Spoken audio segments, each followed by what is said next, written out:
Alright, who's ready to see what my old port work used to look like? Ew. Yeah, I got all kinds of a mess in here. The actual texture ain't too bad, but the shape is, it looks like jelly beans got left in a hot car or something. I don't know. It's pretty rough. This side's not as bad, but that's bad news right there. Plan on this one is my exhaust is already at like 100. I'm going to change the shape of the port a little bit and then change the shapes on these. I don't want to take them any higher because what I think is happening is this saw is trying to make power, or well, the transfers are set for a RPM that is a little bit higher than what the saw is wanting to spin right now,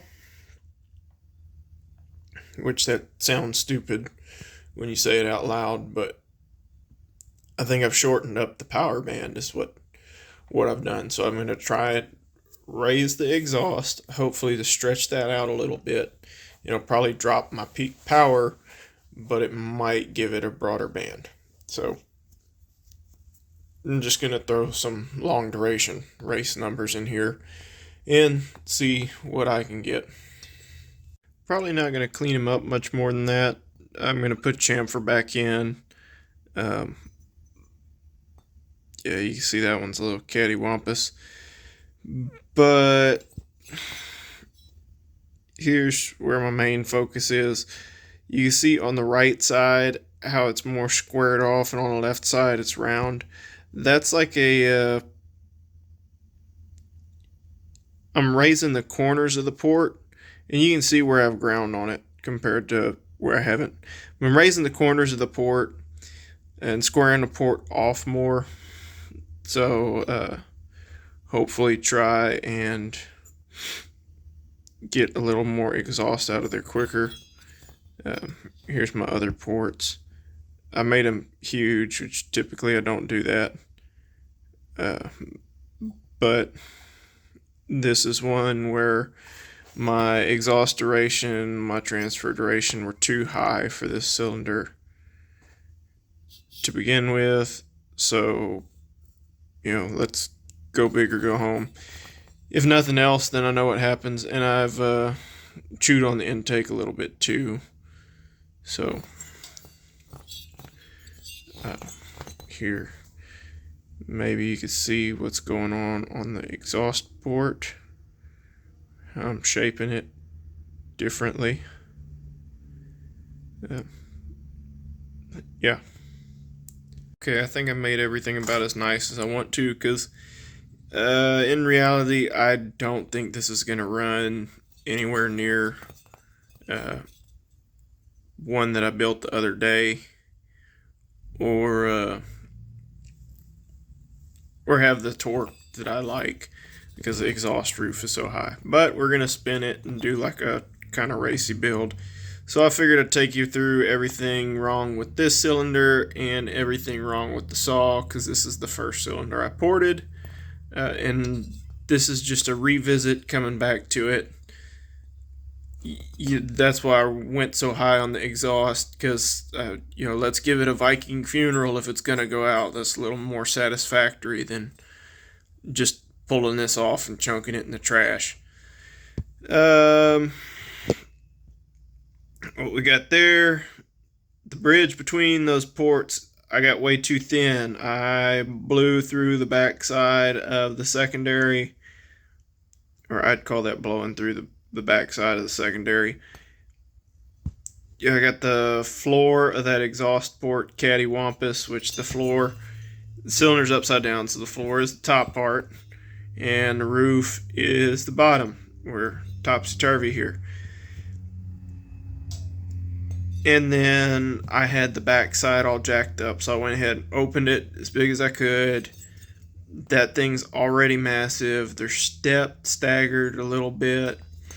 I'm not worried tremendously on finish on these because, like I said, the cylinder's already going out. So that's what I got going on over there. Kind of same situation. This side looks a little cleaner. I had the exhaust set at like 100 or 101. Nowhere near the grunt that the one that had that 105 or 106 exhaust roof had. These are real weird compared to a typical cylinder, whereas the secondary is really steep, and it's not too hard to push these transfers too far. At least in my experience is limited. Like 125 is getting fairly aggressive with these, and this is at like 119 or 120 and 122, 123. So I set my intake at 80 to try and give it time to fill up these massive transfers. They kind of got hogged out. I did some weird stuff to them. Like I said, this is the first one. I was learning, and I just threw it back on the saw with the wheel, and doesn't feel like anything's grabbing. I might go through there with sandpaper one more time just to finish it up. But yeah, too much exhaust, too much transfers on this particular cylinder. Like 120 is good on a lot of cylinders, just not this one.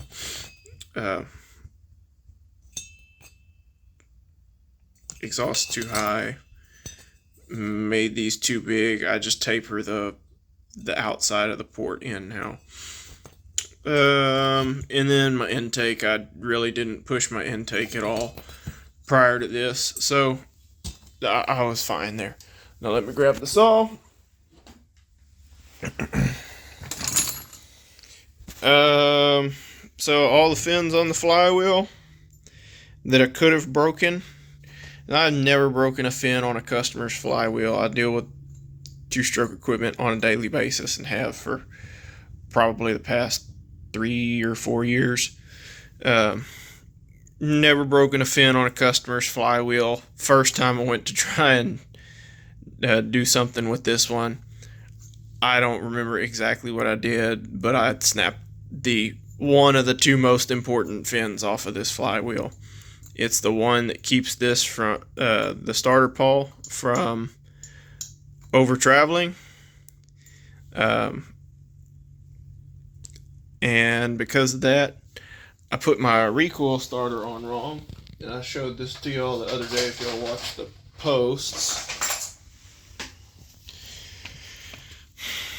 There's my chewed up recoil starter. Yep. And this actually has time on it. This ran probably 4 or 5 hours like this. It's kind of crazy. That's interesting that it's held together that long. Oh, the big one, the first major hurdle in this thing, when I was trying to gasket match the cases, I blew a hole in one of the case halves. So that's epoxy there. Let's see, what else? I think that's it for my list. Oh, the scuffing, scoring on the piston. I didn't clean out the cylinder good enough the first time that I put it together. So yeah, this saw is gonna get a new piston, new cylinder. I'm gonna put a new flywheel on it because it just bugs me too much not having the fin on there. And I got a recoil, the rope spool for the recoil starter coming in. But for now, like I said, let's give it a Viking funeral. Let's spin it hard and see where it wants to go.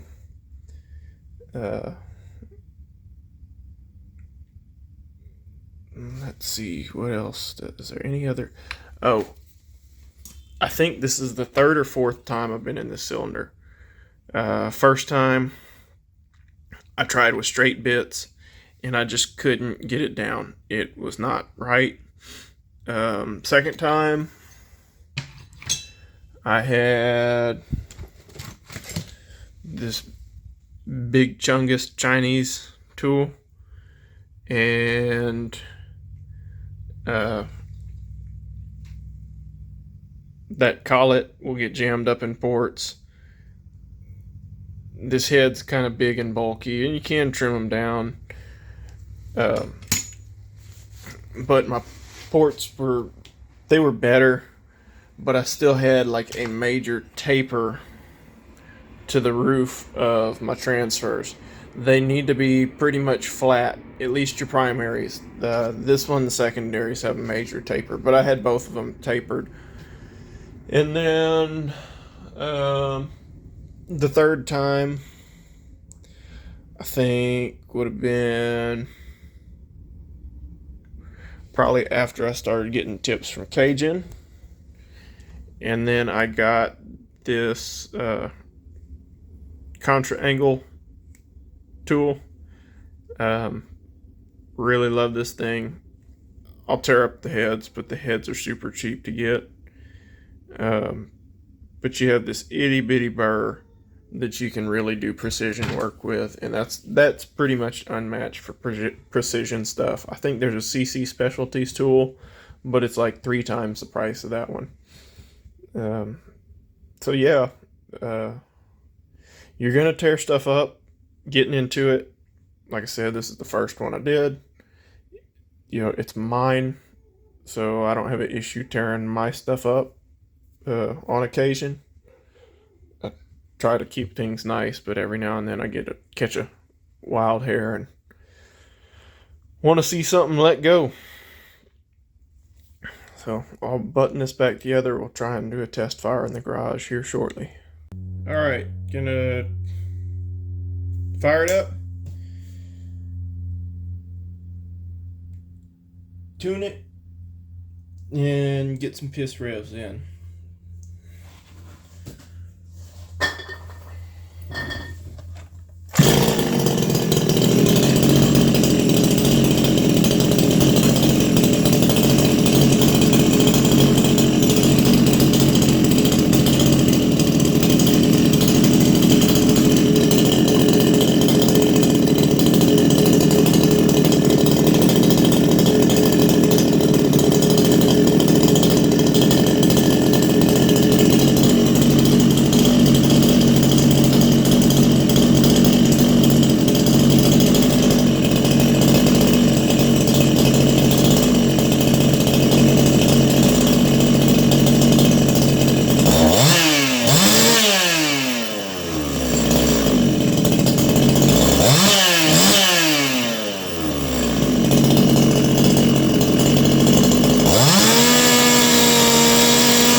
it hit 15.7, and I think it sounded like it cleared out there. So, I don't know, maybe tomorrow, maybe this weekend I'll be able to get some test cuts, but see what it does. It's like 98 on the exhaust roof. I think it'll just be fast and small stuff, but it may not have any beans and big stuff. But there we go. It's back together.